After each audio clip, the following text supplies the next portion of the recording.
day, and one of our ideas is maybe we're going to give people a goal to find 2 people in the market square who would make good enemies.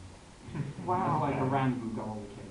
I think part of that sense of finding different ways to encourage other people to interact with each other comes from our general sort of predispositions that we share to do with card gaming and what gaming can be. But also, it's also instrumental from the festival here, the atmosphere that GameCity creates, both as a spirit in the city and also in everyone who approaches it and encounters it and gets engaged with it. It is a very constructive, networking, mixing up, trying out different things, experimental atmosphere. So I think if that's come across in the work that we did, then that's only to be expected. Yeah, definitely influenced by that. It's the most cultural festival I know. It's the most do-it-yourself. Everybody can just put their shoulders to the wheel. Anybody who wants to bring a game to GameCity can do that. If you want your game on the big screen, later this week, you can make that happen. You just have to provide something. And we do seem to be moving into an era of games kind of as performance as well, in a very small way. We've got lots of indie games like Johann Sebastian, Joust, and other games like those, which we're finding now small indie developers bringing their games out to venues and people playing games in venues and it being very social. Do you think that's an interesting thing going ahead, and do you think that things like Connect may well be able to embrace that?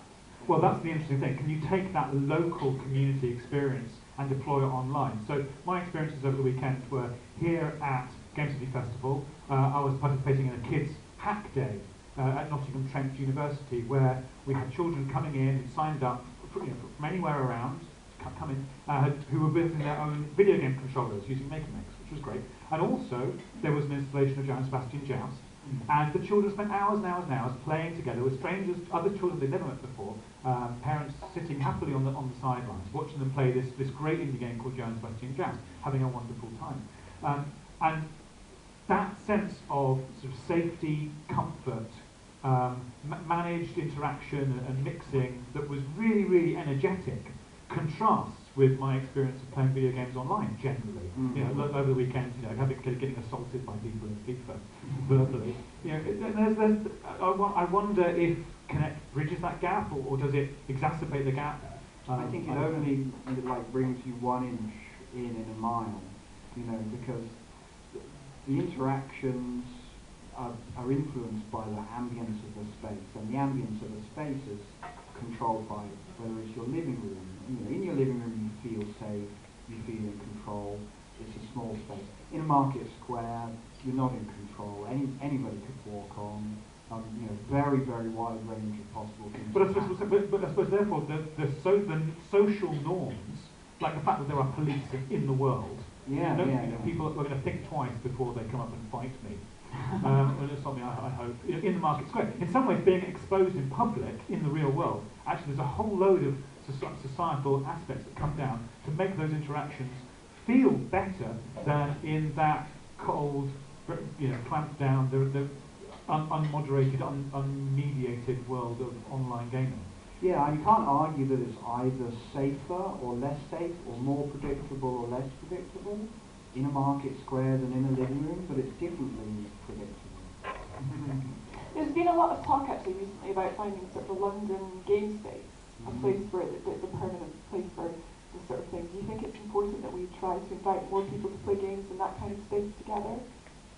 I think the more community and the more actual meeting between the actual people, there's been a huge trend, like I would say the last 20 years, when comparing to when arcades were big, huge trend towards the home, people playing video games in the home, and then the internet makes it possible to have a very wide range of simulations and experiences that you normally consider The big problem is that when you're playing at home and everyone else is atomised and playing at home and never seeing any other players, they have a very insular idea of the people that are playing games.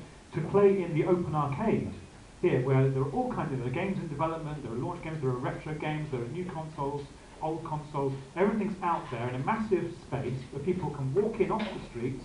To have that experience is absolutely fantastic, because you look around and see, well, there's a dad with his son sharing their experience of a game that he used to play. There's another family over there. There are people of all ages, older people and younger people who are curious. We're all having fun in different ways, and that is the potential audience for video games. And it's the audience that we so rarely see. Yeah. And do you think there's lessons maybe in these sort of things for the makers of next generation online games? So I don't know if has anyone here played GTA Online yet? A few hands going up. I mean, I find it's really interesting. Obviously, it's a massively multiplayer, persistent version of Grand Theft Auto. And you find that a lot of your interactions with people are either being shot or shooting them. Because as they approach you in the game world, you're figuring, it's going to cost me a certain number of dollars if I get shot here, so I just better shoot them first. And all your interactions within this game world, and this, I think this is true for most games, are about a moment of violence. Because you can't read the other person. So do you think there's maybe lessons? You had a beautiful soundbite to describe that you used on One Life Left last week. I did, yeah. Do you remember what it was? You described it as a psychopathic version of Journey.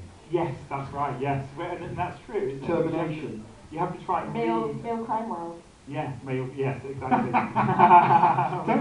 Don't say that too many times because someone will make that. Yeah, I would like someone to make that. Actually, it's a very specific genre that I think actually really does exist. My mic's come off. Oh no. My ears. But yes, anyway, I was going to ask. Do you play games online? Yes, I do. And what are your experiences of encountering other people? Is it just us? Are we just bad at interacting with people online? Well, I started my career at Rock Paper Shotgun talking about MOBAs or lane pushing games, and really they are some of the most toxic communities I think I've ever experienced. In the deep end. Yes, I really went in at the deep end, and it's really because no one else wanted to do it. And I think it's actually a lot about how communities are managed. I think Valve are trying to really push like reporting systems and things for people who aren't playing these games civilly and are using very bad language. And it's really interesting how they're trying to they give you like 3 reports a week, for example, so you really have to really need them to not be playing the game. And choose to use one of your, your reporting things, and then that person, if they actually do get sort of punished for it, then they can't actually talk online. I think they're banned from talking online or something. So they can play the game, I think. This might not be correct, but all these efforts they're behind the efforts that have already taken place in the real world to make civil society, civil spaces, civilized ways for people to engage with each other. And you sort of think, well, who's benefiting from creating pale shadows of a civilization online in their communities and taking that life away from what we see in the open arcade here at GameCity in Nottingham, when everyone already has great mechanics for interacting with each other and talking to each other using real voice chat like we're doing now. Apparently, it's much easier to be nice to people if you're actually there. By observation, it seems to be true. Well, if you're anonymous, well, let's go. You're everywhere, so we know all. You get an immediate reaction though if you do something really evil to someone in person. Then you get immediately you see the response in that person. You see. Yeah, I mean, there's all kinds of psychological things that happen to create empathy. Just being there in the room, you can read somebody's body language. You can make eye contact. It's like very hard not to empathise with someone. Yeah. Which isn't to say that playing games online isn't brilliant. I mean, I will still play people tonight online, and I will still continue to play massive multiplayer. There are wonderful, wonderful experiences you can have online. But I am reminded, being here and being part of this, of all the great things that are missed in that space, and I wonder how they can come together. Well, there's iPad games, I guess, as well, that you can. I mean, there's stuff like Fingal. I think if you Fingal. No, it's terrific. Oh yeah. Okay, this has gone through. That's very local. I was wondering if we have any questions from the audience.